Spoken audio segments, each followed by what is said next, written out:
to the So I'm Adopted podcast, where we talk everything adoption.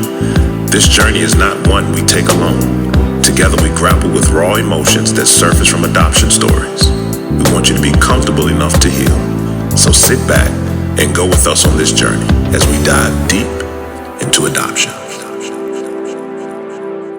Well, Lisa, it is good to be back in the world of podcasts. How are you doing? I am doing fantastic. It is great to be back. Back. It's been a minute. It has been a minute. You know, life gets to lifing, as they say, and you get caught up in your routines, and one thing takes precedence, and now this becomes a priority. But I will say it is good to be back in our space. Absolutely. I'm excited about the events of this evening, our guest, and so let's do what we do. So, and it's like I'm excited as well. And when you give the narrative of our guest, I want to ask her a little bit about, because she's the reason why we jumped back in this double dutch as quickly as we did. So I am excited. But before we do that, again, we want to encourage you to hit the like, share button. Look at us on all platforms. Make sure that we are getting the word out about non-traditional relationships and families, and just trying to really empower and educate. One of the things that we started doing was bringing light to famous adoptees. So, Lisa, who do you have this week? I have, hold please for a second. I was trying to print it out, but it didn't work. That's your electronic drum roll. I have Tiffany Haddish. Ooh. The actress and comedian. Okay. She ready. She ready. Okay. But she was in foster care. She entered foster care at the age of 9. Mm-hmm. And she experienced multiple placements during her time in foster care. But then she ended up being adopted by her grandmother, who ended up, legally adopting her after so many years that she was in foster care. So Wow.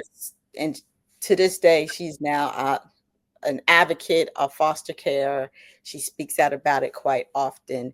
And she is she has some programs out there as well. So I knew she was in foster care. I just never realized that she was eventually adopted. And by her family. What's interesting, and maybe she has, I just haven't seen it. I haven't heard her really use that in her comedic stand. I haven't actually listened to any of her comedy shows or anything, so I can't say. But that's interesting if she hasn't. I would think that would be a wealth of material. Well, because most comedians use pain for their comedy. Exactly. But she's been in the game for quite a while, I will say. Yeah. But I'll go back and look. So that's interesting. That's a good one. That's a real good one. So my person, they found out when they were 35 years old that they were adopted. All right. And they were adopted when they were 3 months old. You said what?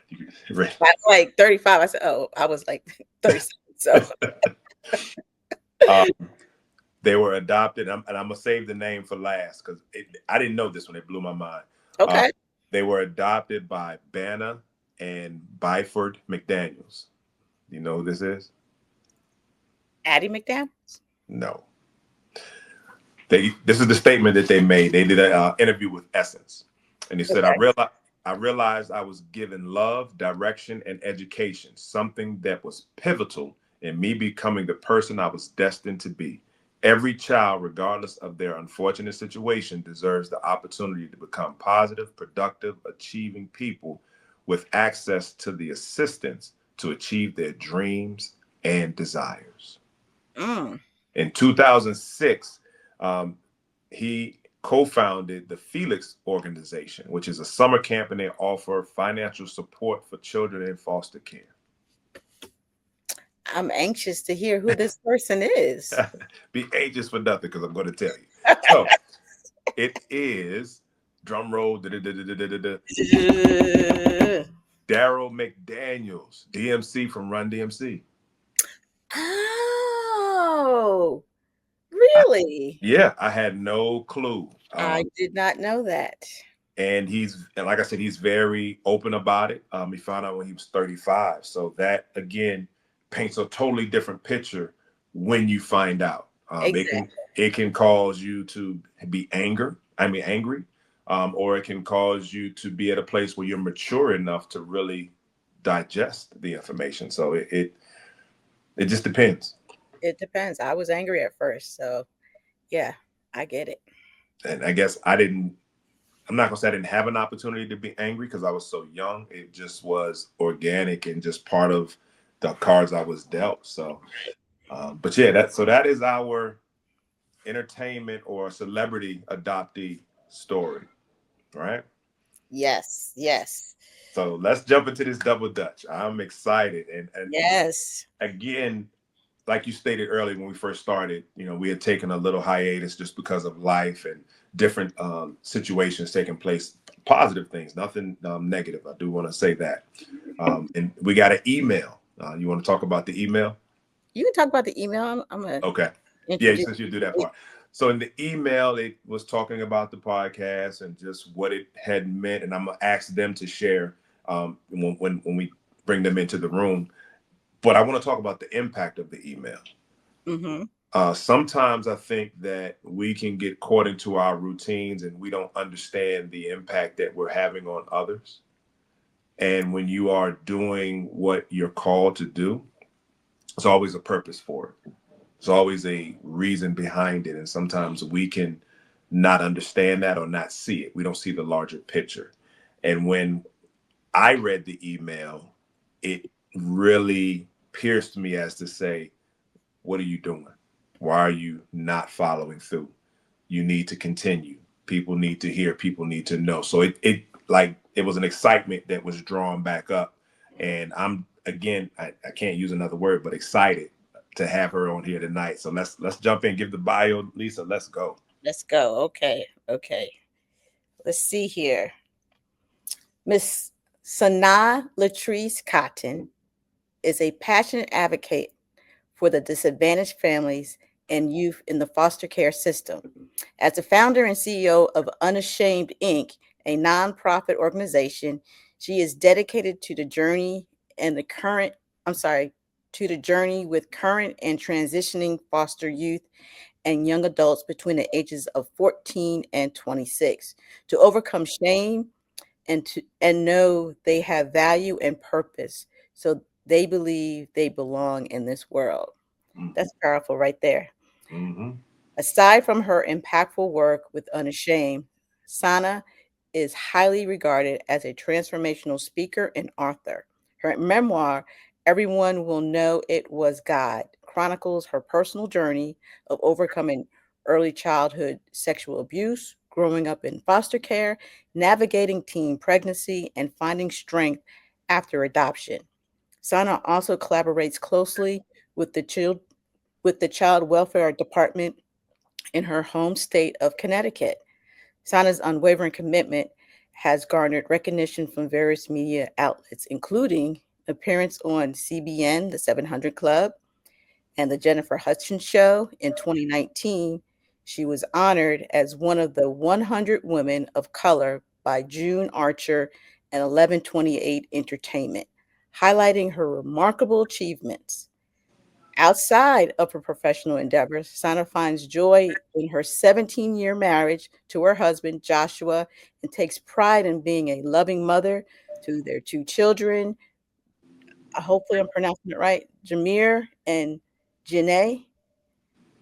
If not, correct me when you get on. Additionally, she cherishes her role as the doting grandmother of her grandson, Sayer. So let's welcome her into the show. One moment, let me get her in. And I don't know why it's one moment, please.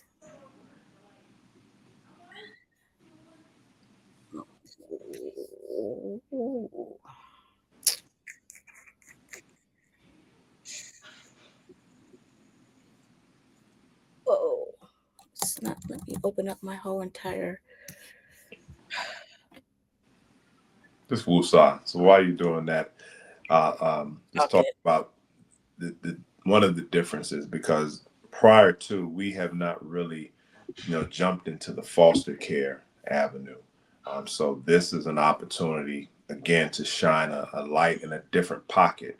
Um, our situations as the host of this podcast were the traditional adoptions. So we don't necessarily have the ability to speak from an educated place. We can do research and things of that nature, but being able to speak from a personal experience, we don't have that. So being able to get individuals on that can share their lived experiences or their professional experiences, we definitely invite them to come on and help us out. So when we had this opportunity and we began to do our pre-conversations, and just the things that she's already done has really been beneficial. And we finally got her in, and welcome, welcome, welcome. Thank you. I'm so excited to be here with you all. Welcome. As I was stating earlier, you were a catalyst in us jumping back in this double dutch. So before you get into your story and sharing, just thank you first and foremost. And if you wouldn't mind just sharing a little bit about what motivated you to send the email. Absolutely. So I happened on the So I'm Adopted podcast just in walking. So every day I walk for 3 miles, and I normally try to listen to a podcast or a sermon that really interests me. And so I was like, I want to listen to something on adoption. And so I kind of searched adoption in the Apple Podcasts, and this one came up. There was a couple that came up before, and I was like, they weren't African American, and I was really looking for something more from African Americans. And then I came across yours, and so I said, okay, I'm going to start from the very first episode. So I went to the very first episode, and I started listening, and then before I knew it, I had went through, on that 3-mile walk, I think I finished 2 of the episodes. And then the next day I started right back up and kept going. And I was just so interested. And I was like, oh my gosh, I just love it. So I went to your Instagram, and I'm like, I need to know everything about it, because I'm a person that loves stories. I love to hear other people's stories, especially as it relates to foster care and adoption. And so I started trying to find you guys on your social media. I want to know everything. I want to see everything. And then I was like, wait a minute, I don't see any more episodes. What's going on here? And I just sent the email. I'm like, well, let them know, they have a fan out here that is looking. Now I'm bored. I'm like 3 miles because I don't have any more episodes. And so that's what prompted me to send the email. Well, again, thank you so very much, just for being obedient to it. And I'm glad that we can help you on your healthy journey of 3 miles. Thank you. So we always start with the question. So when did you find out you were adopted? I have never not known that I was adopted. I came into the world of child welfare at a very young age. I was 4 years old, and I also have a twin brother. So we came into foster care together at the same time. Pretty much just because my mother and my grandmother were both very heavily into addiction and in and out of prison, and had been sexually abusing me. And so at a doctor's appointment one day, the doctor went to do the physical, and I started to cry, and it was a red flag for them. And so they immediately called in the nurse, and they called in, they asked, what was going on. And in my 4-year-old mind, I began to share what was happening to me. Hold on. I'm sorry, son. I don't want to interrupt you, but do you have a window open or something? No. Do you hear that? Do you hear that? I heard it, but now I don't. Do you guys still hear it? Yes. I hear it. Let me see. Wait a minute.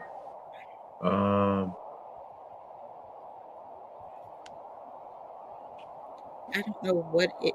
I hear it. Hold on. Let me just see 1 second. Hold on.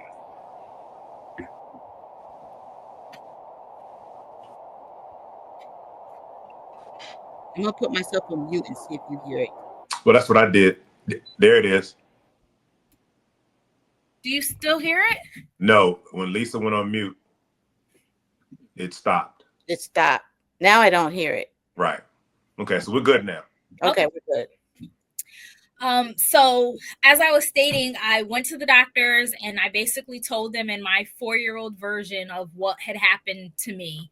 And immediately, they called child welfare and we were put into foster care.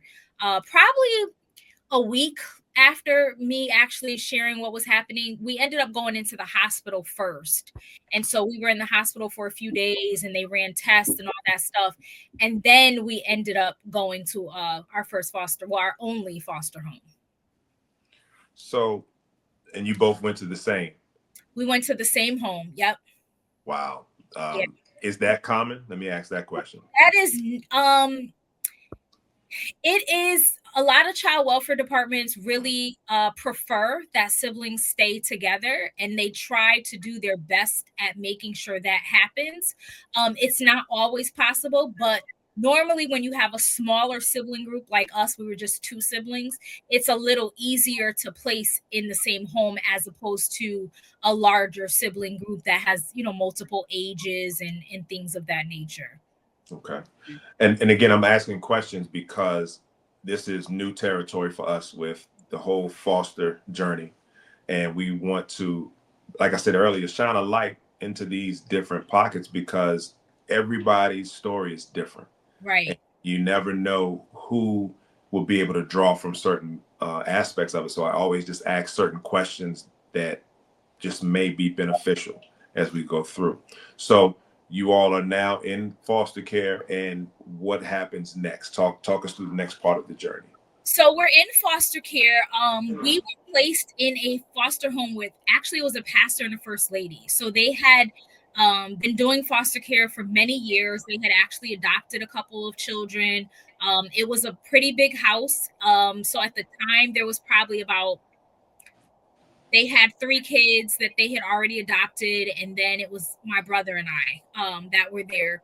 And so this pastor and first lady actually had just started having church in their basement. So they were just starting out on their ministry journey. And so that was kind of my first introduction to God and church and faith and all the things. And so we were there in that home till we were 8 years old. And the plan was always for them to adopt us. That was the plan, which is why we were there for so long.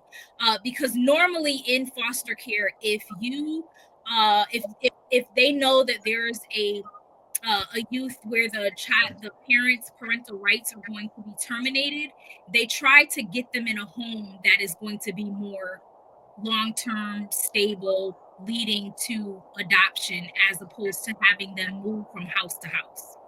So it was very clear early on that my biological mother's rights were going to be terminated. The whole time I was still in foster care, we would go to the prison and visit her because in foster care, they have the right to have visits. It's their legal right. And so they have to make sure that the parents are able, as long as it's safe, the parents are able to see their children.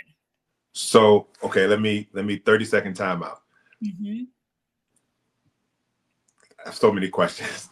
So the first one, if you can remember, talk to me about your mindset as a 4 to 8 year old, as much as you can remember, being removed from the house, put in foster care, and now having to go to the prison to see your biological mom.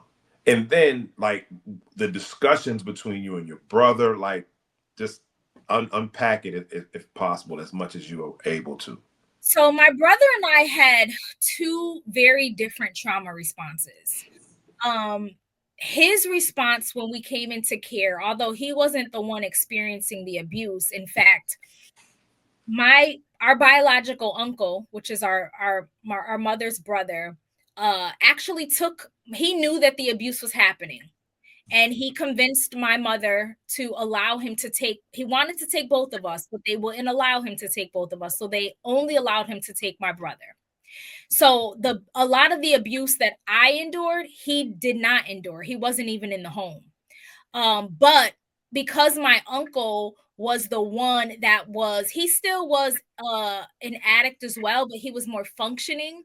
So it was more his responsibility to take us to doctor's appointments, those things that would cause, professionals or police to get involved. It was his responsibility because my mother had been dealing with DCF since she found out she was pregnant. So they were already involved. They were already, very much aware of what was going on and watching. And so my brother's response when we came into care is he literally just went mute. He stopped talking. So the only person he would talk to was me. He would whisper in my ear and I became his voice. And I would say like, he's hungry or whatever. We were very, very, very close. For me, my trauma response was to take care of my brother. Like that was my main thing. So what they call it in the child welfare world is parentified. I very much became parentified, where I essentially became the parent to my brother at a very young age. And so I've always been very mature. I've always been, even at a young age, very inquisitive, asking a lot of questions, like just always. It's always naturally been who I am. And so my response was to take care of my brother. And so when we would go on these visits to go see our mom, my brother never spoke. He just sat there through the visits, just kind of looked at my mom. He didn't really have any words to say. And for me, she was still my mom, despite the fact of the abuse that I was very much aware of.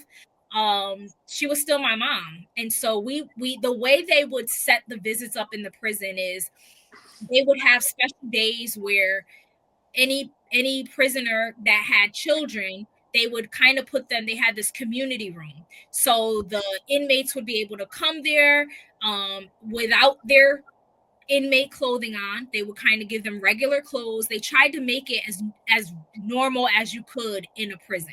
We didn't have to go through the metal detectors. We would go into this special room. They would give us lunch. We would have arts and crafts. Like it was just a fun day.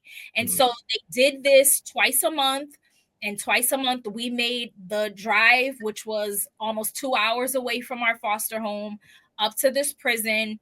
And it was very interesting because when it's time to leave the prison, all the kids are crying because now you're leaving your mom, and so for me, it was very traumatic. It was just trauma that happened on a regular basis, because by the time you get back from the visit, you kind of get back into a regular routine, after your emotions have kind of subsided and you've gotten back into a regular routine.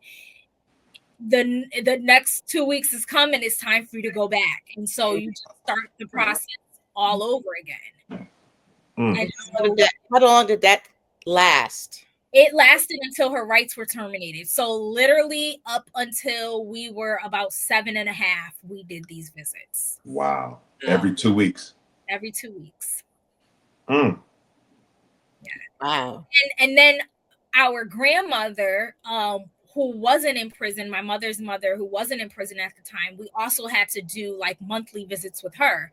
So we would do those visits at the child welfare office. We would go, once a month, and see her for an hour. So yeah, we did that. So why? And again, just because I don't know, so why did you have to do the visits with the grandmother? Just because she was our like next of kin. She was, what they consider immediate family. So they always try to keep a connection with someone in the actual family. Yeah. The goal is always reunification. Right. So you know, they worked with my mom and my grandmother in hopes that like someone would step up from our family, or, you know, to be able to care for us. But this was the 80s. Like a lot of people were dealing with the crack epidemic, and it just, you know, unfortunately we were in the mix of all of that. Mm-hmm. So I want to ask a question now, since we're talking about this part. Normally I would wait, but I think this is the perfect segue for it. You having that experience of having, like you said, the abuse, having to go see your mother, how does that impact your lens as a mother? Woo. So I think for me, my lens for as a mother was very difficult, because I had the lens of my biological mother. Then I had the lens from my foster mother, who wasn't a really nice person. She wasn't the nicest person. And then the lens of my adopted mother, who wasn't very nurturing. And so with these three women, I had to form my own version of what I wanted motherhood to look like. And so it was very tough. I think I took from each of them except for my biological mother, but very much overprotective, very overprotective, very helicopter parenting. My kids were like my possession because they were mine. And so it struggled. I think I struggled with it probably up until the last couple of years, if I be totally honest. I'm still learning to be the parent that I want to be for my kids. Thank you for the transparency of saying you just recently, Mhm. because a lot of times, you know, people paint the picture that we have it all together. And, you know, when I talk to people, I let them know, look, I'm still wrestling. I'm still trying to figure it out. I have good days and I have days that aren't as good. Yeah. But I continue to press forward. So again, thank you for that. So going back now, so parental rights have been terminated. Yep. You're in foster care. What's going on now? So I'm in foster care. Parental rights have been terminated. The plan is for my foster parents to adopt us. Foster father ends up having an affair. Oh. Marriage, they get a divorce. So he leaves the house. Her plan is still to adopt us. Then she begins to have health issues. She has a stroke and multiple other health issues, and it just becomes like not an option. Adoption is no longer an option. So at that point, our social worker, which was always amazing, she was always very, even at a young age, very honest and upfront with me. She always said, like, Sana, this is what's going on, this is what's happening, you know, what do you want, what do you, all the time. She talked to me like I was an adult. So I was always very aware. How old were you at as this was all going on? 7. Oh, you were still at 7 when the affair happened and she started having health problems? Yeah. Wow. I was 7. Yeah. So we were there till we were like just before 8 is when we transitioned into our adoptive home. Okay. So Question. So with her getting the divorce, did that impact her, aside from the health concerns? How was that viewed with her still wanting to adopt you all? Was it a strike against her because now she didn't have a husband? no, Or okay, it wasn't a strike against her at all. They were still looking to move forward with the adoption. She still, you know, everything. They had a nice house. She had income, you know, all the things that you would need to be able to care for kids. It was there. I mean, she took good care of us, you know, as far as our care. She just was a mean woman. And I mean, looking back at it now as an adult, I think I can understand where some of her meanness stemmed from. You know, you're in a marriage, you probably are not happy, you know, all the things.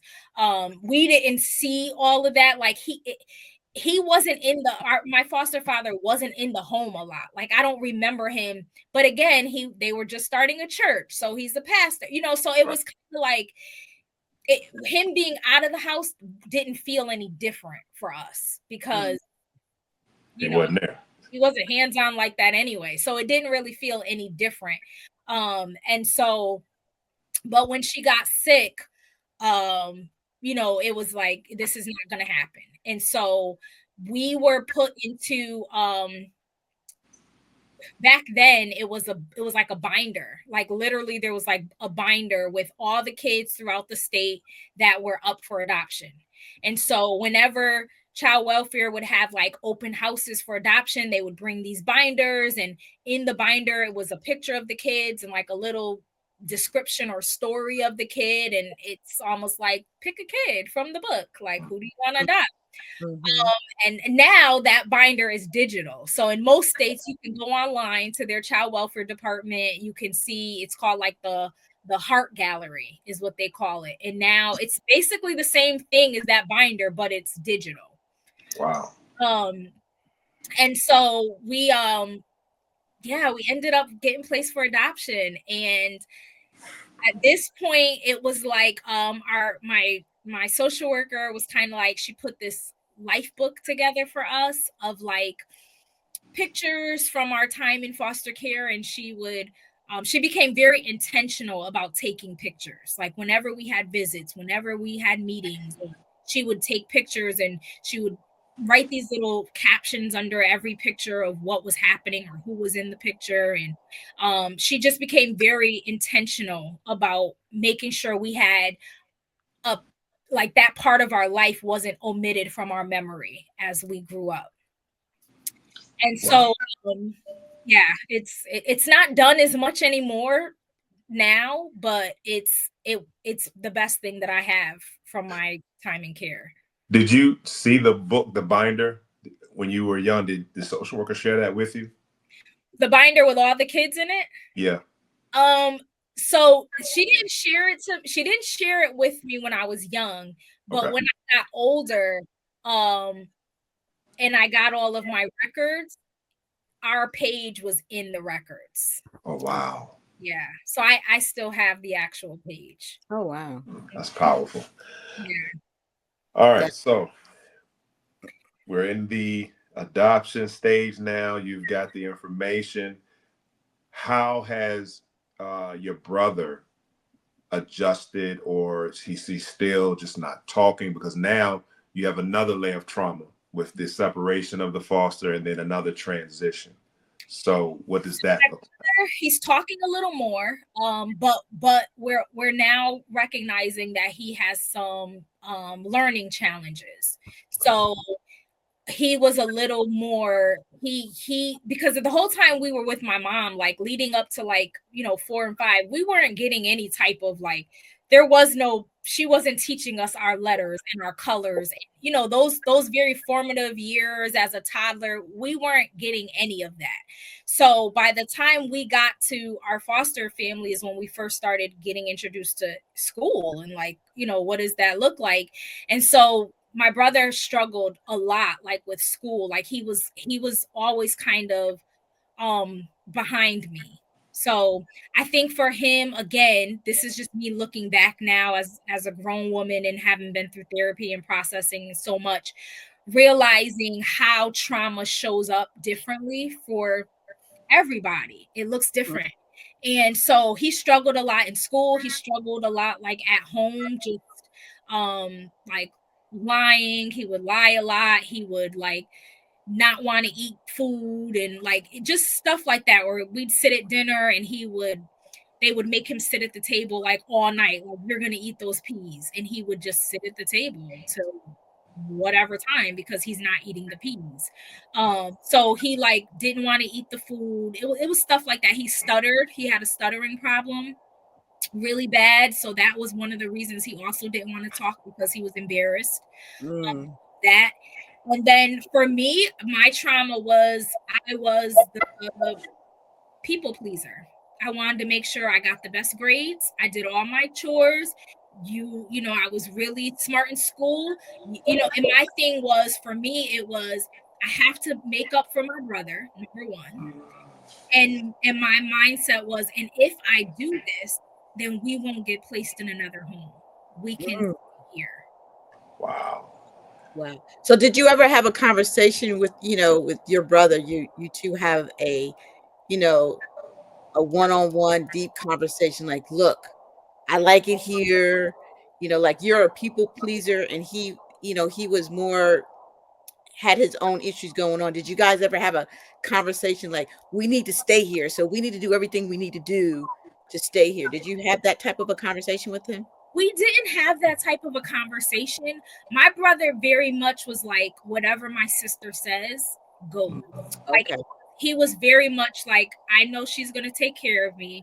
Whatever she says is going to happen is what's going to happen. So that played in a lot to even us getting adopted, because and I felt the burden of like making sure I always cared for my brother. Like that's just, how it was. And so when adoption came into play, simultaneously, while all this is happening over here with the divorce and the health issues, across our state, there is a church and they're hosting open houses for new adoptive parents. And so the book is there and the church, they're picking through, the kids in the book, and a couple there decides they want to adopt us.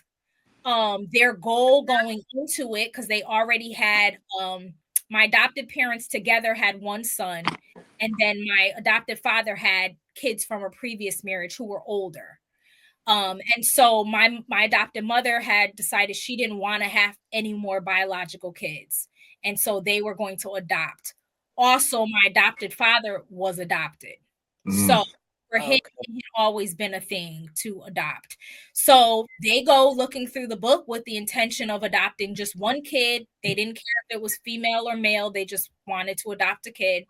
They came across our profile, and my adopted mother said they just fell in love with us. And they, our child welfare made it very clear that they did not want to split us up. So if you took one, you had to take both. And so they were open with taking both of us. And so leading up to the act, so for a few months, we did visits with them. First, it would start out where we would go and have just like lunch at McDonald's or Burger King and play. And this is when they had like the playscape inside the restaurant. Right. So we would go for a couple months. And then it went to weekend visits where we would go and stay with them for the weekend. And then after that, for a couple months, it went to, okay, this is going to be permanent. And so we didn't exactly know when the permanent was going to happen, but we knew it was coming. And so one day we left to go to school, regular day, just go off to school. And in the middle of the day, we get called to the cafeteria, and we go down to the cafeteria, and the whole cafeteria is decorated like it's a birthday party. And so we walk in like it's not our birthday. And the crazy thing is, like, I know it sounds so good, but for us, it was so embarrassing because no one knew. Like, we didn't tell our friends we were in foster care. Like, that's Wow. No one knew. So now we're walking into this gym, and our classmates are all there. There's all these balloons, and this is your going away party. And it's like, what?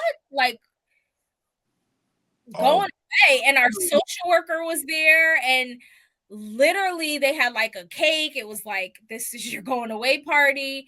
And then we get in the car, and so we're thinking we're going to our foster home to say bye to our foster siblings who we've spent the last 4 years with, our foster mom. And no, they had put all of our stuff in the trunk, never got to say goodbye, headed right off to our adopted family. So What? that's Go ahead, that's John. where I think, and again, when you know better, you do better. Just over time, learning how, although good intent, it created a stain. Yeah. Even when you said they threw our stuff in the trunk, that's your personal items, and you just tossing them back there. Yeah. And and even my question was going to be, how was the transition? But you answered it. It was just door closed, keep it moving. On to the next. Wow. Wow. So you never had any other interaction, communication with them ever after? Wow. That's it. Okay, Yeah. so we're in the car. Yeah. We've just had the traumatic send off, Yep. And and went to our new home. how is the car ride? Like, what are we after? Again, at 8 years old, and you're processing this traumatic experience that you don't know is traumatic. It's just like, what was that? Then you have to switch it to now being thankful that we have this home. Home, permanent home. But I Yep. want to say goodbye. I haven't had an opportunity for closure. Yeah, So unpack that.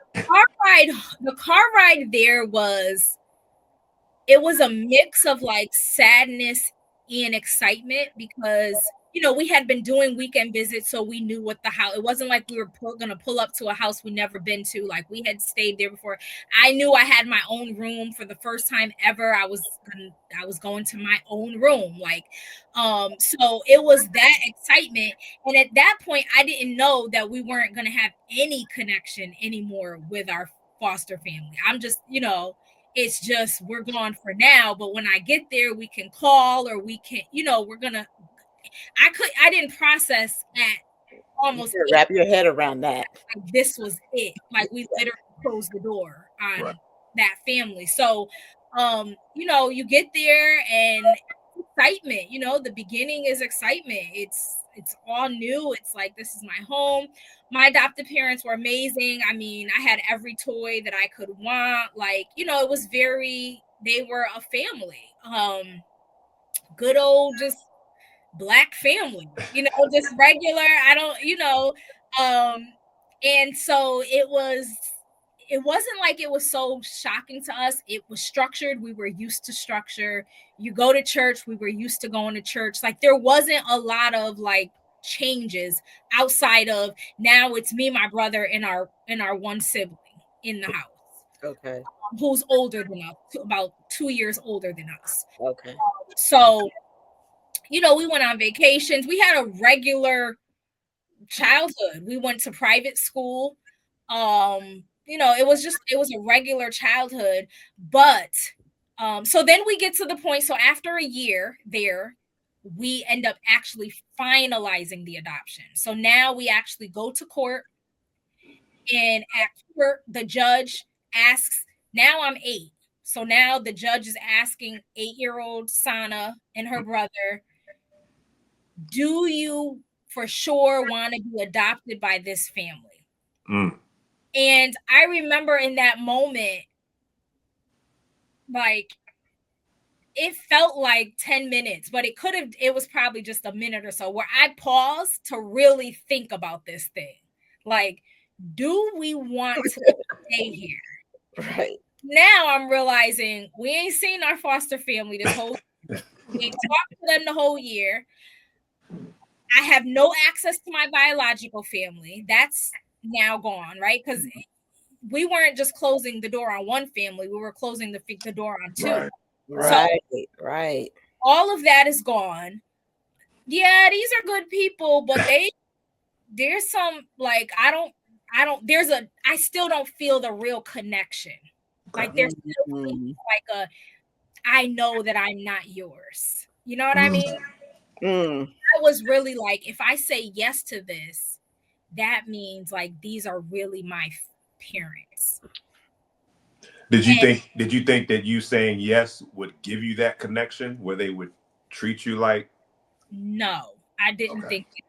Okay. I just really thought that if I said yes, I'll never see my biological family again. Gotcha. And if I say no, I don't know what's going to happen. Wow. That's a tough decision for an 8-year-old to have to make. Right. And it's not just for you, it's for your brother too. For 2 people. And I remember in that moment, like my brother just looked at me like, what you say, go. And I said, yes, we want to be adopted. because I don't know what's on the other side of my no. So I know what's on the side of my yes. I know, my social worker was she educated us on what adoption meant. So I knew I was not going to have access to my biological family. Like, I knew that. That's the stuff I knew. Right. I didn't know what was on the other side of no. So question. And does it normally take a year for that process of being in the home before they finalize it? Is that normal? Honestly, it could take 2 years. It could take 6 months. Every case is really different. Okay. It's really different with the legalities of it. I think although they knew my mother's rights were getting terminated and all that stuff, which is why they started the adoption, process of getting us there. I don't think that her rights were actually yet terminated. So I think that's what kind of took that year, is that her rights weren't legally terminated. So once it was done, then it was like, okay, boom, move forward. Okay, got it. And so, like, my adopted parents were what they call a pre-adoptive home. So you're getting adopted, so you can put a kid in this home because this is where they're going to stay. We're not going to put them in another foster home knowing that they're going to be adopted. So they put us there. It lasted the year. The judge asks, we want to be adopted? I say yes. Then they say, do you want to change your name? Oh. So I'm like, oh, I don't know if I really like the name Sana, because now I'm 8, right? Their name, like, what? A whole new name out of this? So I'm like, I don't know if I like the name Sana. Nobody can pronounce it. Like, it's weird. Maybe I just want to be Keisha, right? So I was like thinking about that, and then we ended up deciding that we would both keep our first names and we would change our middle and obviously our last name. Okay.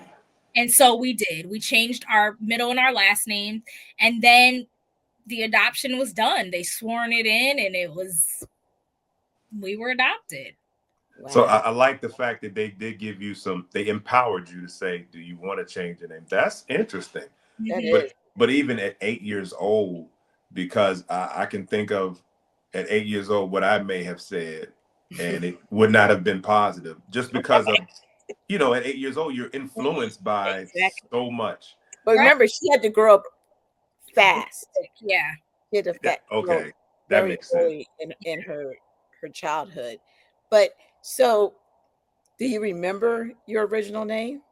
Yes, absolutely. So my original name was actually Sana's, my first name, Amenta Doris Choice. And that name is, I was like, this name is ugly. I definitely want to change it. And my brother's middle name was just David. I'm like, how they get Amenta Doris and all he got is David over there? So,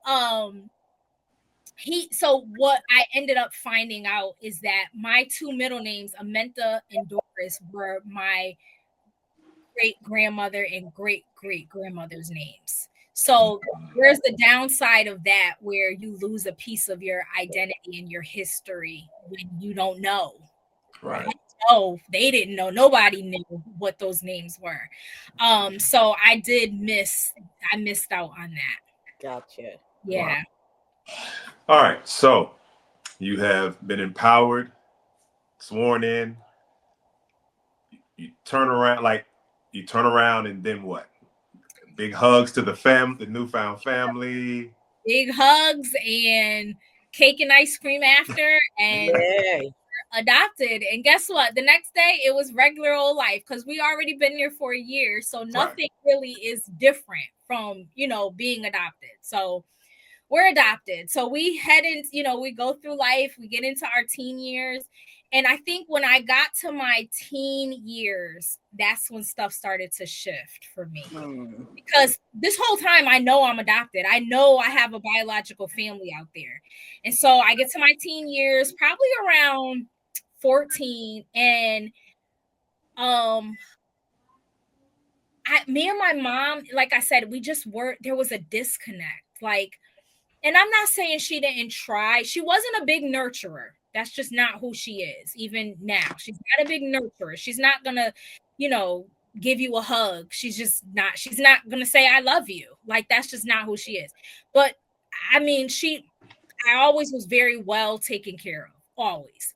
But I am I'm a feeler by nature. So I need like nurturing and like that stuff. I'm a talker. I want to talk, and she wasn't that. So there was always this disconnect in me questioning, like, I wonder what it would be like with my mom, my biological mom. Like, I wonder what's happening with her. I always had these questions. So this is where things start to get a little crazy. Okay. So 15 rolls around. Like 14, I'm already thinking, right? Now, remember that life book I told y'all about that we had? Social workers sent it with us, not adoption. That we had this life. Well, my adopted mom just took the life book, put it in the closet, and wouldn't give us access to it. Oh. Did you know that she had it? Yes, I knew that she had it. So we each had our own. I had one, my brother had one. She took it, and it was almost like she wanted us to forget that we were adopted. Like forget that we had a whole nother life. So we never have access to this book, right? Which I'm very well aware that it exists. So there was little things where I think I started having like animosity towards my mom. Like, I just didn't like certain stuff, right? And so one day, my adopted mother's sister, so my aunt, she happens to be in prison. She calls my mom and she says, "Hey, I'm in here, and one of the ladies that's also in here keeps talking about these twins that she gave up for adoption." Ooh. And she says our names, and she says, "Now, I haven't told her that they've been placed with my sister, but she has AIDS and she's dying, and I really think you should allow them to come up here." Oh, wow. Here. Oh. And I'm grateful to my mom because she didn't have to. She had no obligation to tell me about my mom's anything. But she decided that she was going to take us up to the prison. And so she called us in the room. She told us what was happening, and she asked if we wanted to go to the prison. And I was like, absolutely. Like, yes, let's go. My brother was more like, I don't really care. Whatever my sister says. Yeah, like whatever. So we go up to the prison probably a couple weeks later because we had to get on the visiting list and all that stuff. And a couple of weeks later, we go up to the prison. Now, this time we're going up to the prison as teenagers. It's not kids anymore. It's the same prison, but there's no community room. Now we're going through the glass sectors. There's the glass separating us. Like, this is prison. So it's a different experience for you. Totally different experience. And so we get there, and my birth mom comes out, and I'm looking at a face that looks exactly like my face. Like, I look like literally spitting image. And so of course, I'm just talking to her, just telling her about, school. Like, it's as if we haven't missed out on all these years.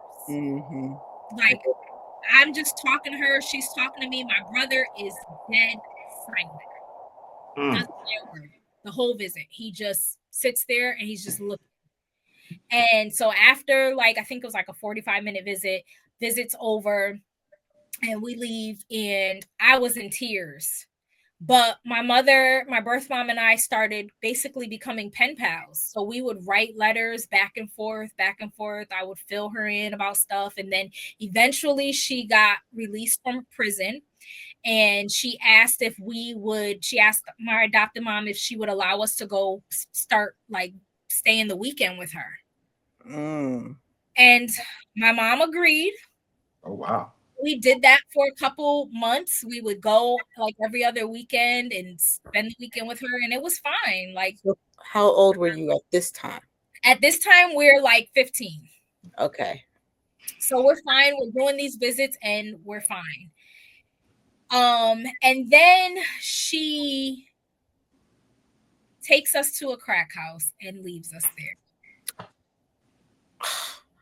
And so I had to like find a phone, a pay phone back then, call my mom, tell her like this is the street we're on. I don't really know how to tell you to get here because we live 2 hours away from our hometown.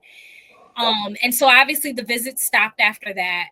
My mom ended up going back to prison, and I stopped being a pen pal with her. But during those times, those visits, she introduced us to our other family, my grandfather, aunts, cousins. So now we have this whole family that we've gotten to know. And so while she's not around, I want to still be around my family. Right. I think my behaviors back at my adoptive home started to shift because now I've gotten a taste of like who I am. Mm-hmm. Mm-hmm. I don't want to be here. I want to be over there. Right. So I started like basically creating a plan to run away. Like I'm getting out of here. And I created this plan one day. Like I used to have this babysitting job. So I would go to the babysitting job after school. And that's where I would make my phone calls. All the stuff was from the house, the people that I used to babysit for. And so I literally made an entire plan. Had my grandfather one day, I had packed all my stuff, threw it out the back of the house, because I knew he was coming to get me. And my plan was when they pulled up, I was just going to run out the house, get in the car, and take off. That was the plan. So your biological family was down with this plan. Because this is the thing. Okay. My biological family they all from the streets. Okay. So they don't care nothing about no adoption, none of that. They don't care. They are from the streets. That's the best way I can explain it. They live by a different creed. They live by they don't care. You know, my adopted family, they in the church. They total difference. Right. And so listen, naive to it all. Worked. My grandfather pulled up. I had threw my bag out that back window, and I didn't even tell my brother that I was leaving. That was my question. Oh, you didn't bring the brother with you? You didn't hear because the brother wasn't in the planning. Yeah, he wasn't in the plan. My brother, because I didn't know if he wanted to go. He hadn't really taken a liking to our family the way I had. Okay. He wasn't doing too well in our adoptive family either, but he just didn't have like the courage to be like, you know, come on, let's go. So I ended up, it was summertime. I remember it clearly. Summertime, I'm out. Grandfather pulled up with one of my aunts. I throw my stuff in that car. By the time I'm getting in the car, my adopted mom is coming down the stairs and she's like, what is happening? And I was like, I'm leaving. Got in that car and I just took off. She had no phone number, no idea of nothing. And I took off and I spent my entire summer with my biological family. Wow. Entire summer. And it was a crazy summer because I went from structure, rules, all the things to now all my cousins over here, they rip and run the street all hours of the night. There's no structure. You do what you want. They cussing, they going to house parties, they all the things. It was a culture shock. And then the summer starts to end and I called home to my mom. And she was like, you need to, I allowed you to be there for the summer. You need to come home. School is about to start, blah, blah, blah. And so I was like, okay. So I did. I ended up going back home. Now, when I got home, after being gone for the whole summer, I go in the house, you know, expecting to see everybody. And I know I'm probably going to get in trouble. I'm prepared for all of that, right? I don't care. But when I got home, I found out that my twin brother had gotten incarcerated. that summer I was gone. Oh, wow. Yep. So that totally shifted the rest of my life. Oh. So let me ask you this. Do you feel it's your fault? Do you blame yourself for him being I did incarcerated? for a long time. I did up until last year. Really? Yeah. I always kept the guilt. So he gets incarcerated for robbing homes in our neighborhood. We lived in like a cul-de-sac. He was sneaking out in the middle of the night. I mean, this was happening before summer. Nobody knew. But he ended up getting caught and he went to jail. And they tried him as an adult, even though he was 15. And so he went to jail for the first time was almost 10 years. So for me, At 15. at 15. Wow. So for me, it was a very hard adjustment. I never adjusted. I was angry with them because he went to prison and I think they were embarrassed and they just like wrote him off. Yep. And so nobody visited him. And so now we turned 16 in October of that, same year. And so now I'm able to get a real job. So I started working at 16 so I could send him money in jail. So I absolutely felt the burden of like, I left him here. This is my fault. Like, all of that. They wrote him off. So I have to do what I've always done. I have to step in and take care of him. And the whole time he was in prison, I took care of him. He got out of prison literally the week before I got married. So he was in my wedding. He got out of prison the week before I got married. I got married at 24. And that's when he got out like a week before. I think he might have got out a little early. And so that's How's he doing today? He's back in prison. He's been in and out of prison his whole life. And so when I say up until last year, it was last year he went to prison again. And I had to make the difficult decision to say, I'm tired of being your mom. We are grown, I have my own organization. I can extend opportunities to you. You don't want to accept these resources and these opportunities. I wanted him to get a mental health evaluation because I know he has mental health, issues. He wouldn't take any of the help. And I started getting anxiety, just worrying about him in prison, especially when COVID happened. And, we were hearing such horror stories about people incarcerated. And I finally had to say, enough is enough. This is not my fault. Like, we were kids and you made a decision and you continue to make those decisions. And I can't keep. Once he got out after the 10-year, was that conversation ever had where he blamed you? He's never he's never blamed me he's never blamed me. He's always been very clear on my sister's always taking care of me. When every time he's come home from prison, he lives with us, with me and my husband. Like, I always make sure he's got clothes and all the things. So he's never blamed me. But this last time when he got out, before he went back in, a couple months ago, he felt like, you think you're better than me. Somebody's gonna knock you off your high horse one day. It became that. Like, it was very like, so that made it very easy for me to say, you know what? Yeah. I'm done with this. Yeah. Sometimes you gotta cut your losses. Yeah. So Still love them. Still love him, but love I him have to let you go. I have my own kids, and my kids love him. When he's their uncle. He acts like a kid, like he's my age, but he acts like he's 18.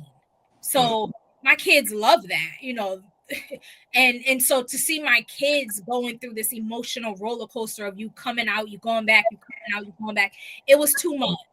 And I had to make a decision to say enough is enough. Like, we're not going to keep doing this. Right.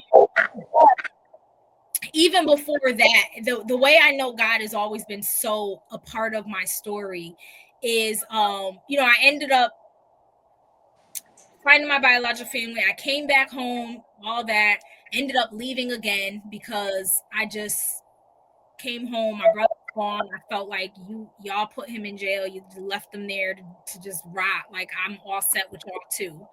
And so at 16, I figured out how to sign myself out of high school my sophomore year. And I signed myself in Job Corps. And I went off to Job Corps. And I did Job Corps. And after that, I just I became a teen mom. I had my son. Now I have to figure life out. And I, get my own place. And I had a lot of stuff happen during that time. But eventually I got into a really bad dispute with my son's father. And that was the turning point for me to say, all right, girl, like, enough is enough. You need to get your life together. Right. And so my cousin, my adopted cousin, had started going to church. And so she's like, you should come just after this whole altercation happened with my son's father. And it was really, really bad. And I almost went to prison. It was really bad. And she was like, girl, you need to go to church because your life is out of control. And so I agreed to visit this church. And so we go to the church. So the dispute happened on a Saturday. Next day is Sunday. So I go to the church with her, walk up the walkway of the church, and I see this guy standing outside the church, and he's on crutches. And I never seen him before. And I kid you not, I heard the voice of the Lord say, that is your husband. And I turned to my cousin and I said, the Lord said, that's my husband. Girl, you almost went to jail last night. You got bandages on your hand. You don't need to be thinking about no man. The only man you need to focus on is the Lord. We get in the church. I cannot take my eyes off of this man. Now he done wobbled in the church on the crutches. He sat at the drums. He's playing the drums.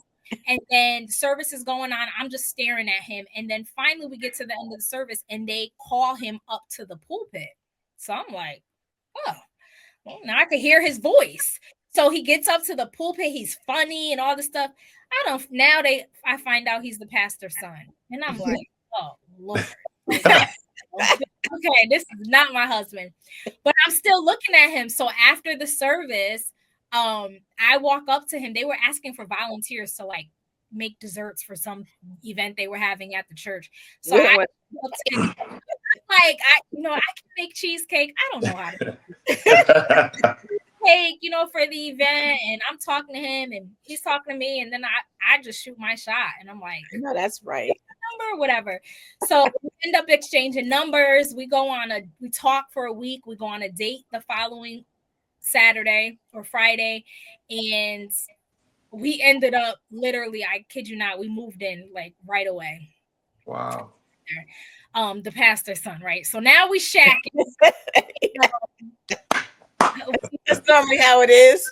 It is what it is. We shacking and for about 6 months, and then finally he brings me home to meet his family.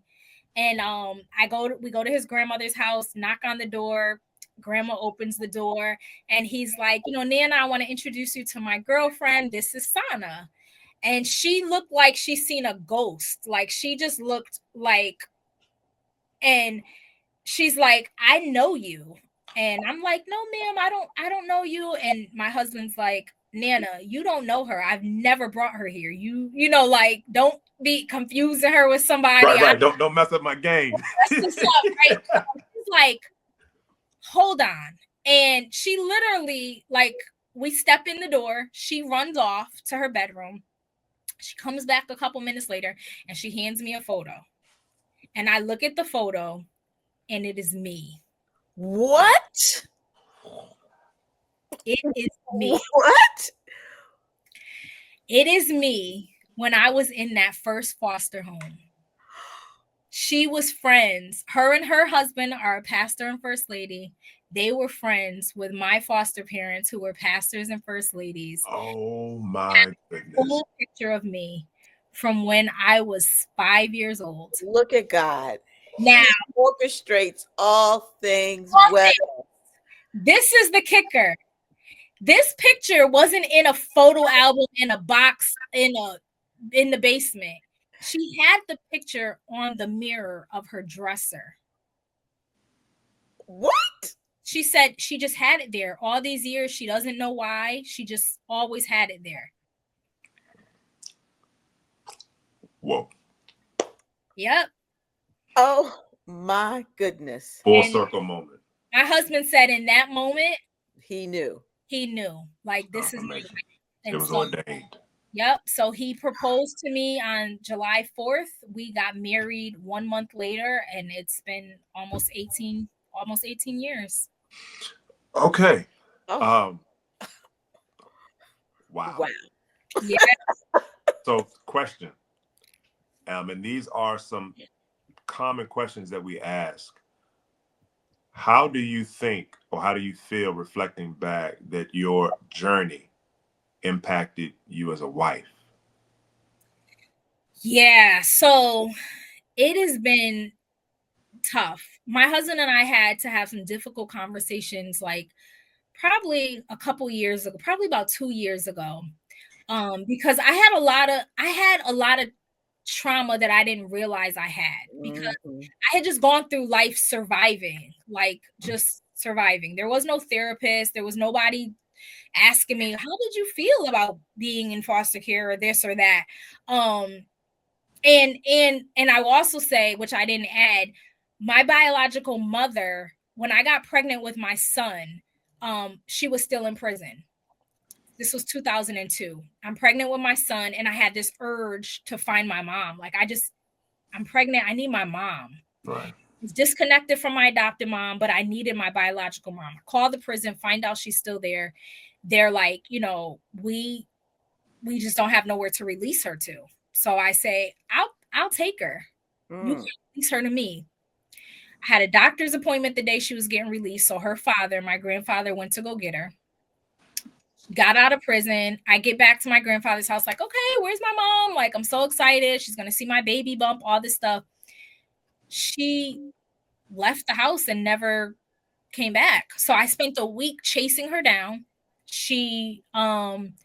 We finally get on the phone. We get into this whole blown out argument because I'm like, you have another opportunity with your kids. Like, what's wrong with you? All the things. She's like, you're not my mother. You're a child. It's just this whole thing. She slams the phone up. She died 2 days later. Had a heart attack 2 days later. So the first time I saw her again was in her casket.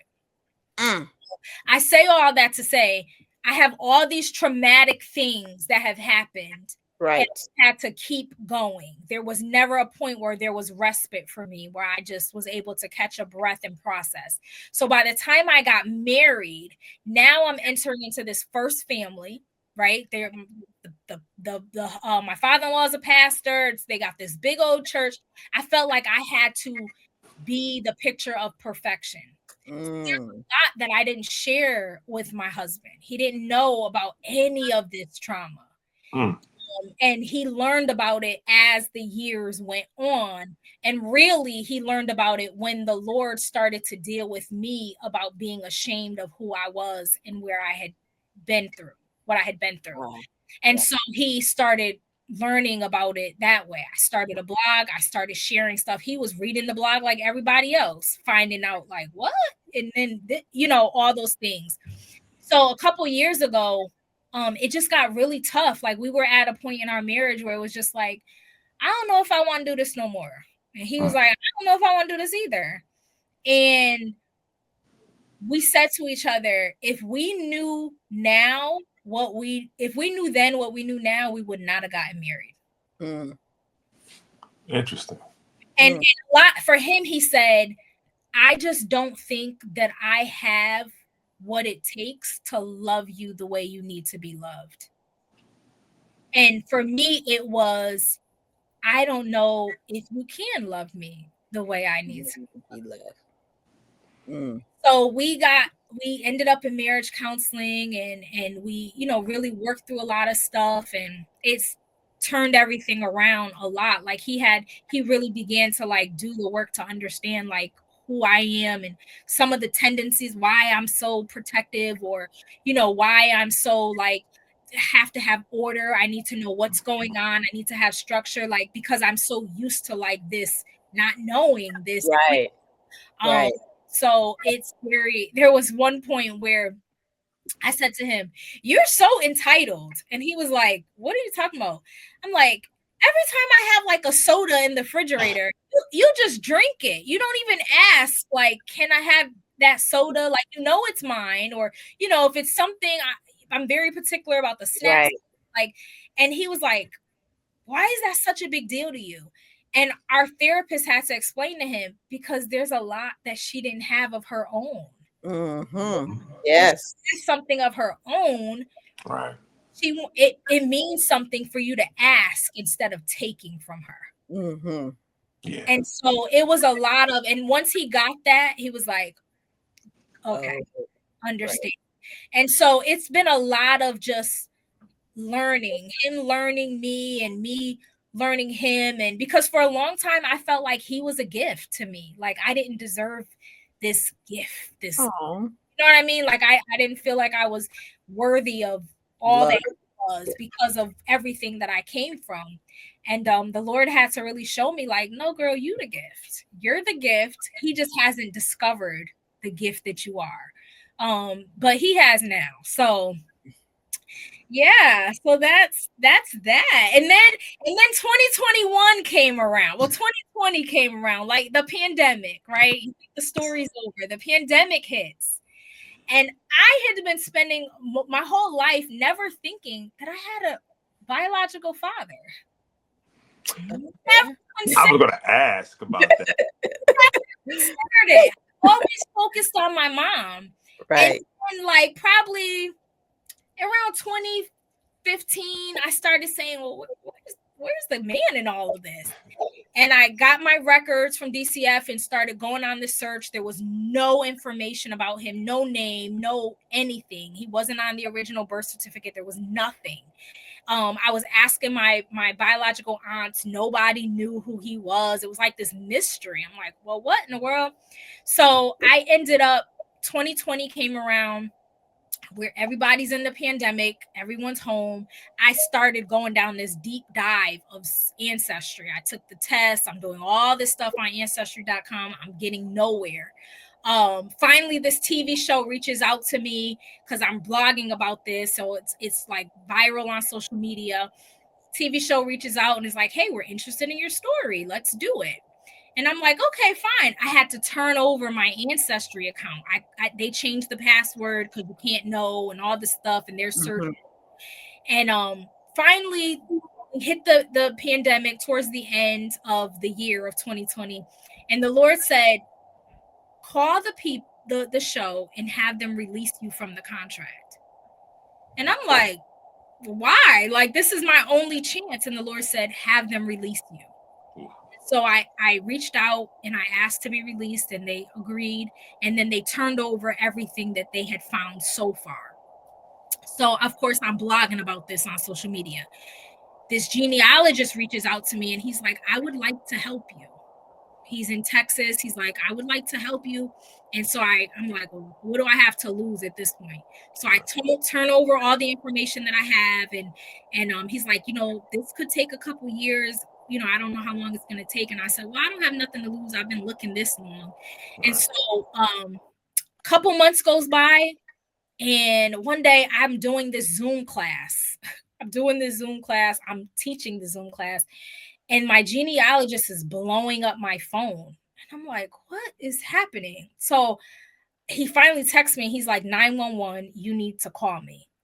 Ooh. So I tell the people, look, we gotta hang this up, right? So I get off and I call him, and he's like, I found your family. I'm like, what? It had only been 4 months. I said, what? He starts sending me pictures. He's like, I've made contact with a gentleman. I told him, you know, who you are, who I am. He seems a little skeptical. He basically said, I'll call you back tomorrow. I can relate to that one. Okay. So, you know, it's literally the day before New Year's Eve. And so I'm like, okay.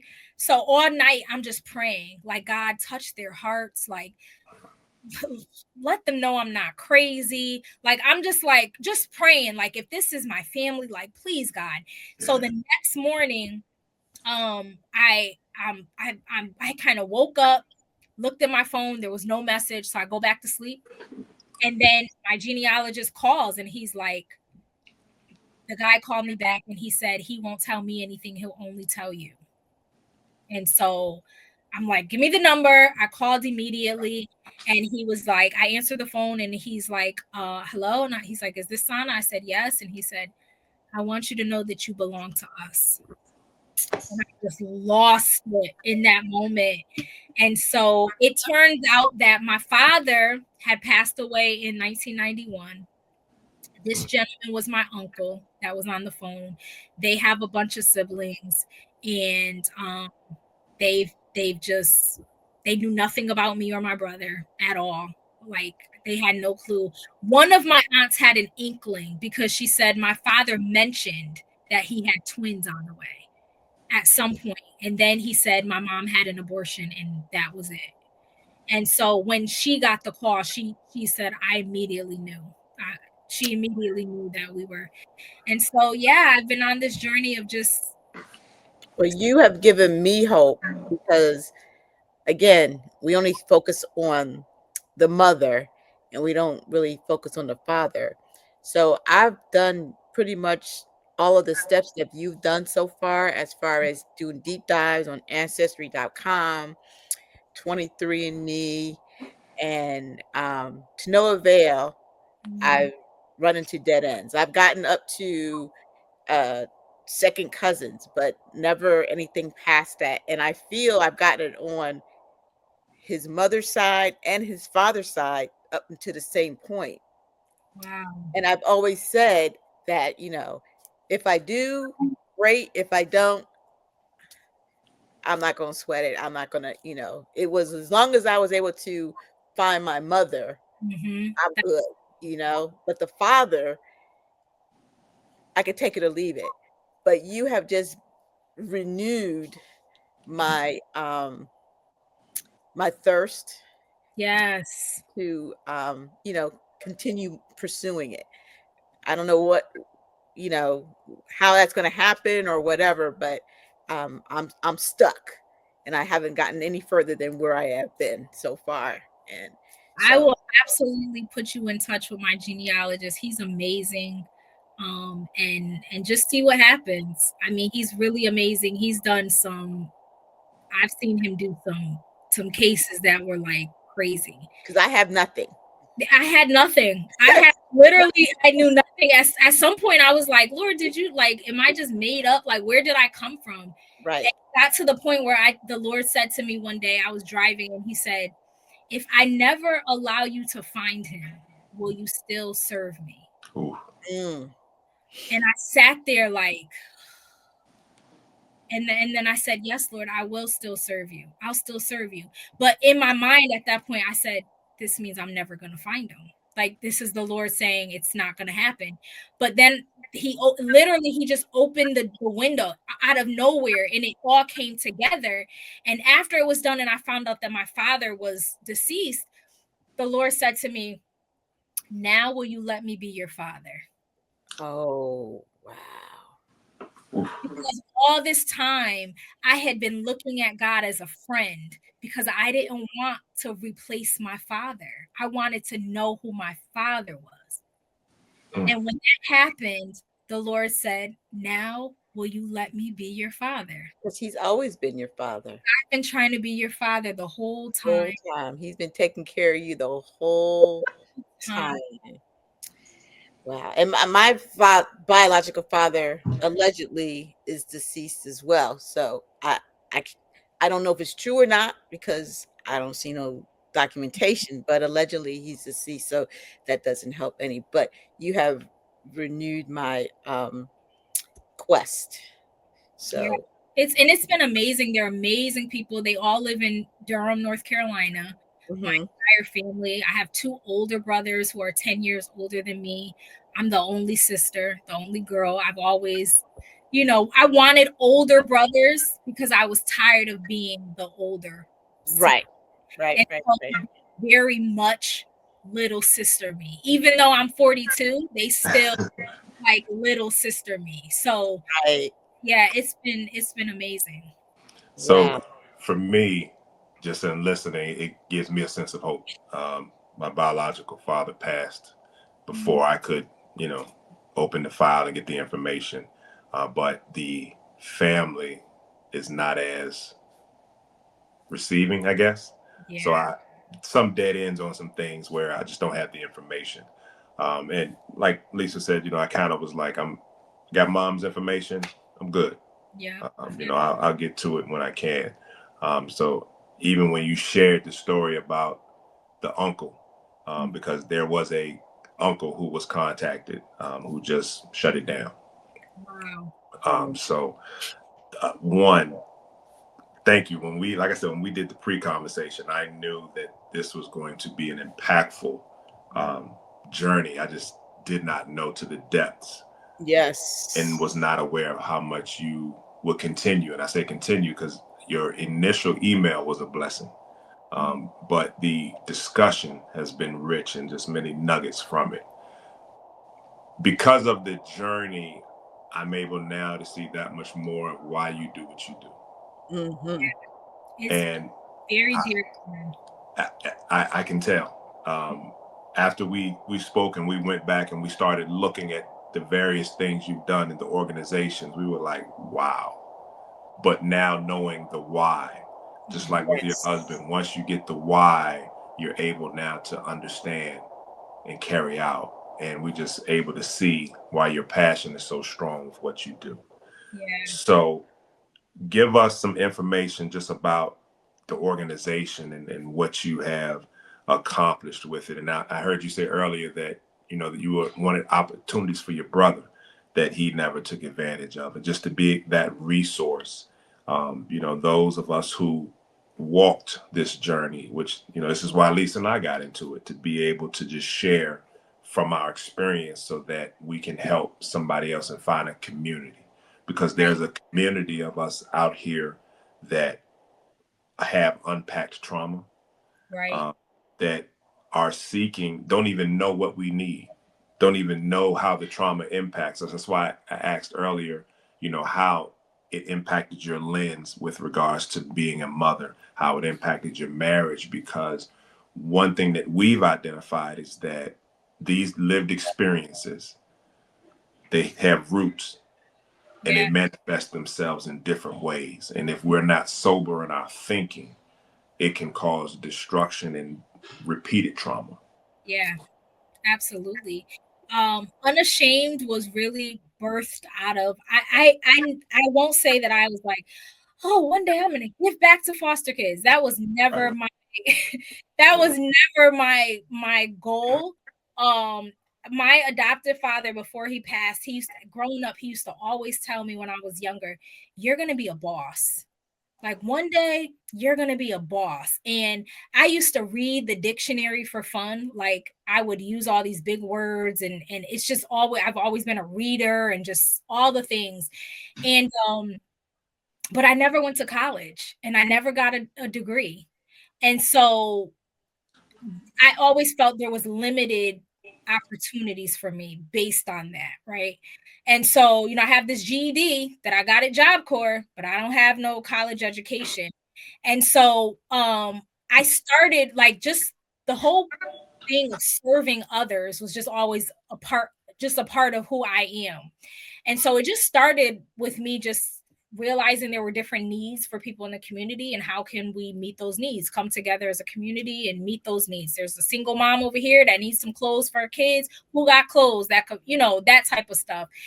And so it started there, and then it just went into a nonprofit organization, still just serving people in the community, families. And then one day I got called to this meeting at a church, and I didn't know why I was going. They just asked me to go to the meeting. I go to the meeting. I pick up an agenda. They got an agenda at the door, and I'm the keynote speaker. And I'm like, for what? Right? So I get in there, and I go to the person who asked me to come. I'm like, what am I supposed to be talking about here? And they're like, just share your story of like foster care and adoption. And so I'm like, oh, I can do that. Like, I don't need notes for that. I can share that. So I get up there in front of this group of people that I don't know, and I tell the story. And when I was done, I found out that the commissioner of child welfare was in the room. So he immediately came over and was like, oh my gosh, like, do you have a nonprofit? And I'm like, yeah. And she's like, how can we give you money to do something? And so he was like, we have $200,000. What can you do? What? And so I just started like, okay, God, what are we doing? Right. And this is all happening like right after COVID. So I'm still fresh into meeting my bio family. My son gets into this car accident. It's so much going on to distract me from this thing. Right. And so, the Lord kept saying, you have to do this thing. And so I started building out a curriculum while my son was in the hospital in a coma. I'm building out a curriculum for foster kids. And we ended up putting on these workshops, and then the Lord was like, you need to focus on foster kids. So we went and filed the paperwork. Okay, now we're just focusing on foster kids. And then the Lord, after a year or so, he said, no, only teenage foster kids. I said, got it. And so from that came our focus. We specifically work with foster youth 14 to 26. And we've chosen that particular age group because it's the forgotten age group. They're not as cute anymore. They have attitudes. They got trauma. Some of them are teen parents in foster care. So much stuff going on. And everybody wants to buy the cute little kids' toys and do the cute little events, but who's focusing on these teenagers? Right. And so that is the area that I've just focused on, and God has given us grace in that space to work with these kids. And it's like they're drawn to us. And I said, okay, if we're going to do this, then I'm going to make being a foster kid not shameful anymore. So we created a line of merchandise that is specifically for foster kids, and it's like colorful and it's bright and it's dope and you want to wear it, and it says unashamed foster kid, and it just says out loud, this is who I am, but it's cool, like I'm cool, and I'm a part of this movement of foster kids in Connecticut, and so that's what we've created. And so now you can walk through Connecticut, you'll see grown adults wearing our merchandise. And it's very branded, and people know that's unashamed. And so that was our goal, to take the stigma away from kids in care and to be proud and to say, yeah, I might be in foster care, but this is not the end of my story. Yes. Wow. That is fantastic. Yeah, that is how you take your lived experience and you turn around. Mm-hmm. I mean, and I'm sure you are an inspiration to those you come in contact with. God continues to send you various people just because of who you are, who He has placed, what He's placed inside of you. Mm-hmm. And I'm just reinforcing what's already been shared with you. And again, all because of your obedience to an email connected us. But it has inspired me on a different level, just to press that much forward to see, okay, how can I further impact the pocket? Yes. What's my pinpointed area? Yes. Just as you're talking, I'm listening. Like, I suspended the podcast that we're on, and now I feel like it's a therapeutic opportunity for me, to be able to just grow in this space of Yes. walking in your purpose. Yeah. Um, Because it's so important. And if you don't do it, who will? Right? Who's going to do it? Somebody has to do it. And it's not easy. There's a lot of moments where I want to say, get somebody else to do it, right? This is too much. But then God always reminds me that no, you're here for this. Like, you think the purpose is them kids you got, you think the purpose is that husband. No. The purpose is for you to do this. There are hundreds of kids that I need to walk in freedom and know who I am. That is your purpose. And so I do it. And then for the adoption side, because I didn't forget that I am also an adoptee, even though I don't talk about it as much as I would like to. We started a program. It's actually in honor of my biological father. And so my biological family helps out, and we it's called Roots and Wings, where we help adult adoptees locate their biological family. So we supply the ancestry DNA kits, and then my genealogist does the footwork. Oh, wow. And so this year, for 2025, we had a goal of reuniting 10 families, 10 adult adoptees. And I think we're up to like 8 so far, that we've been able to reunite just in 2025. Wow. Wow. So, yeah, you've completely just obliterated the blueprint of what I thought was going to happen in a great way, though. In a great way. So as we land this plane, because there's so many other runways that will have takeoffs. Trust me. Mm-hmm. What if you could share one thing to those who are listening, whatever it may be? What would you share? Whether that's someone who is listening from the foster care lens, from the adopted lens, from the adopted family, maybe their spouse is adopted, whatever is on your heart to share, what do you want to put on the table? I would say open up your mouth and tell the story. And the reason I say that is because all of this started because a 4-year-old sat in the doctor's office and told that she was being sexually abused. I opened my mouth and I told my story. And me doing that didn't just save my life, it didn't just save my brother's life, but it has since saved many, many lives. And I think a lot of us are still living in shame of where we've come from, what we've experienced, all of the things. We're trying to be Instagram perfect and have the right aesthetic. And God is just asking us to tell the story. And so that is always what I tell people. Tell the story, because it's attached to the freedom of so many other people. You've just given us the title for this episode. I'm serious. Open your mouth and tell the story. Yeah.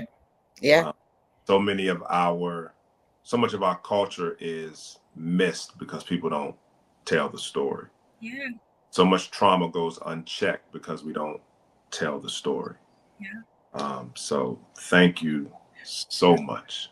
Yes. How can people find you on social media? How can they contact you? You on social media, you can find me at Sana Latrice, SANALATREASE. That's my social media. My website is sanalatrice.com. I have a blog there, so I share weekly just what's going on in life and just whatever.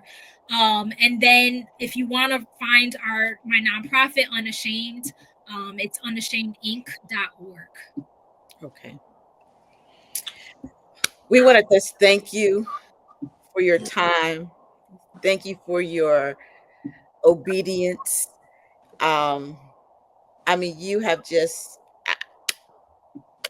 I don't know what else to say. This has been a very powerful, powerful hour and 40 minutes of, of just eye-opening and anointing experience. And we appreciate you being obedient and reaching out to us because we were just doing life at the moment. And you have just rejuvenated us. Thank And we you. appreciate your transparency and everything that you're doing. And we just pray that you will continue to do what God has called you to do. Thank you.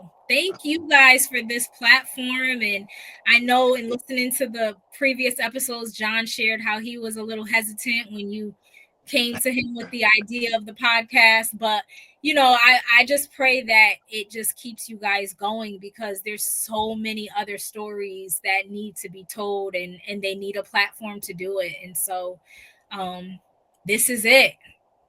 Y'all can't stop. I'll be waiting to hear more episodes uploaded. Absolutely. And Yes, we look ma'am. forward to just other opportunities to partner and connect and just whatever organically God has in store. I'm excited for that. Yes. Truly, truly. So let me see if you've really been watching. Let me see if you know how we end the podcast. All right. You ready, Lisa? I'm ready. All right. So I'm John. And I'm Lisa. And I'm Sana.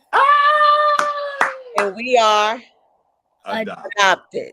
Oh my gosh. Thank you so much. This has been a blessing. And hit the like, hit the share. Please reach out to us. We are excited about this platform and this opportunity to strengthen and build a community of individuals who have similar journeys so we can learn from each other. Like it was said today, open your mouth, share the story. Thank you for listening to the So I'm Adopted podcast. We hope that this was informative and educational. You can follow us on Instagram and Facebook at So I'm Adopted. Also subscribe to our YouTube channel, So I'm Adopted. And again, thank you for listening. And until next time, make the choice to begin your healing journey.